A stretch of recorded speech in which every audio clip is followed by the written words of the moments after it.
नमस्कार, मी लतिका। आज आपण नाश्त्यासाठी पातळ पोह्यापासून मस्त अशी रेसिपी बनवूया। त्यासाठी बघा, हे पातळ पोहे घेतलेले आहेत, चाळून नीट करून घेतलेले आहेत। अशा पद्धतीत एकदम पातळ पोहे असतात हे। आता ह्याच्यामध्ये साहित्य काय काय लागणार आहे हे मी तुम्हाला दाखवते। मीडियम आकाराची काकडे घेतलेली, साल काढून एकदम बारीक कापून घ्यायचे। एक मीडियम आकाराचा कांदा चॉपरला बघा असा बारीक करून घेतलाय। छोट्या आकाराचा एक टोमॅटो बारीक कापून घेतलेला आहे। कोथिंबीर घेतलेली आहे। अर्धी वाटी वल्ल खोबरं घेतलेलं आहे, असं खवून घेतलेलं आहे बघा। आता ह्याच्यामध्ये हे सगळं साहित्य आपण काढून घेऊया। काढून घेतलेलं आहे बघा सगळं। आता हे काय करते, चांगलं मिक्स करून घेते। मस्त असं बघा मिक्स करून घेतलेलं आहे। त्याच्यामध्ये टाकणार आहे 1 चमचा पिठी साखर, तुमच्या गोडीप्रमाणे टाका। ही काय खडी साखर मी बारीक करून घेतलेली आहे, ते जे आहे कमी जास्त टाकलं तर चालेल।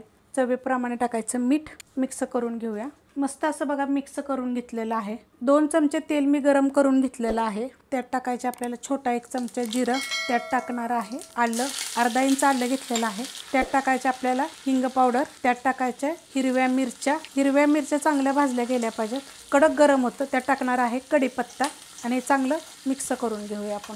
आता हे जे आपण जे तडका केलेला आहे ना, हा टाकून घेऊया। हे हलकासा थंड झालेला आहे, एकदम थंड केला तरी चालू शकते बरं का, गरम टाकायची गरज नाहीये ह्याच्यावर। त्याच्यावर टाकणार आहे अर्ध्या लिंबाचा रस, खूप रस आहे ह्याला। आणि हे काय करायचं माहिती आहे का, हातानंच मिक्स करायचं, म्हणजे त्याची चव छान एकामेकात मुरली जाते। मस्त असं बघा मिक्स झालेलं आहे, चांगलं मिक्स करून घेतले हातानं। कारण हे पातळ पोहे असतात ना, तर लगेच बघा अशा पद्धतीत होते। तुम्हाला जर हवं असेल तर तुम्ही नारळाचं पाणी सुद्धा ह्याच्यामध्ये टाकू शकता। अशाच पद्धतीनं केलं तरी पण खूप छान लागतं, तुम्ही एकदा जरूर करून बघा। दडप्या पोहेच्या तर 2 रेसिपी मी पहिला अपलोड केलेले आहेत, तर तुम्ही त्या पण करून बघा आणि ही करून बघा, खूप टेस्टी लागतं। एकदा रेसिपी आवडली तर लाईक करा, सबस्क्राईब करा, कमेंट करा आणि शेअर बी करा।